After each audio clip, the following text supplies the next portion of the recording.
আসসালামু আলাইকুম। থাম্বনেল দেখে অবশ্যই বুঝে গেছেন আজকে আমরা কি নিয়ে কথা বলতে যাচ্ছি। এখন যে ফোনটি আপনারা দেখতে পাচ্ছেন এটা হচ্ছে Oppo A77s। প্রথমে যদি ফোনটির বিল্ড কোয়ালিটি এবং ডিজাইন নিয়ে কথা বলি, তাহলে এই ফোনের একটি ভেরিয়েন্টে থাকছে প্লাস্টিক এবং আরেকটি ব্যাক সাইডে থাকছে লেদার। তবে দুইটা ভেরিয়েন্টের ফ্রেমে থাকছে প্লাস্টিক। তবে দুইটা ফোনের ডিজাইন খুবই সুন্দর। আপনারা মার্কেটে দুইটি কালারে পেয়ে যাবেন, সানসেট অরেঞ্জ এবং stereo black. Sunset orange Oppo F21s Pro এবং Oppo F21 Pro ব্যবহার করা হয়েছে, যেটা দেখতে একদম সেম। আর এই ফোনের থিকনেস হিসেবে থাকছে 8 মিলিমিটার এবং ওজন করা হয়েছে 187 গ্রাম। এক হাতে আপনার এই ফোনটি লম্বা সময় ধরে ব্যবহার করতে পারবেন। তবে ভালো ব্যাপার হচ্ছে এই ফোনে আপনি IP54 রেটিং পেয়ে যাচ্ছেন, যার ফলে এই ফোনে হালকা ধুলোবালি ও পানি চিটা পড়লে কোনো রকম সমস্যা হবে না।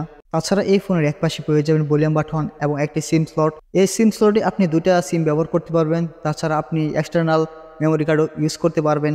আর এই ফোনের একপাশে রয়েছে পাওয়ার বাটন। পাওয়ার বাটনে ফিঙ্গারপ্রিন্ট অ্যাড করা হয়েছে। ফিঙ্গারপ্রিন্ট আমার কাছে যথেষ্ট ফাস্ট মনে হয়েছে। আর এই ফোনের নিচের দিকে থাকছে 3.5mm headphone jack, type C USB পোর্ট, প্রাইমারি মাইক্রোফোন এবং রয়েছে একটি মেইন স্পিকার।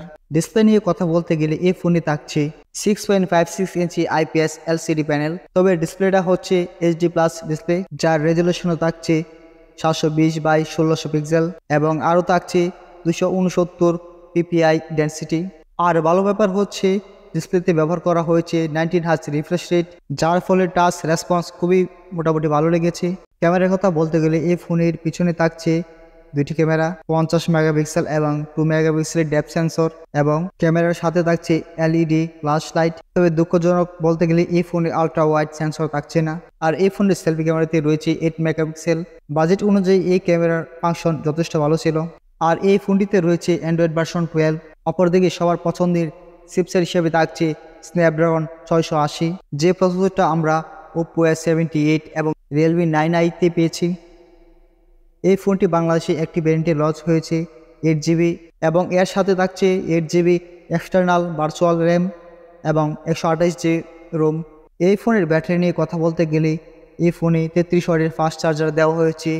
Oppo কোম্পানি বলছে 1 ঘন্টা 10 মিনিটে ফুল চার্জ হয়ে যাবে এবং এটাতে ব্যবহার করেছে 5000 mAh ব্যাটারি। যারা নর্মালি এই ফোনটি ব্যবহার করতে চান তাদের জন্য এই ফোনটি বেস্ট অপশন হবে। তবে বাজেট অনুযায়ী ফোনের কন্ডিশন এবং পারফরমেন্স ছিল খুবই অসাধারণ। এরকম নিত্য নতুন ভিডিও পেতে আমাদের সঙ্গে থাকুন এবং আমাদের চ্যানেলটা সাবস্ক্রাইব করে পাশে থাকুন। ভিডিও পেতে নোটিফিকেশন অন করে রাখুন।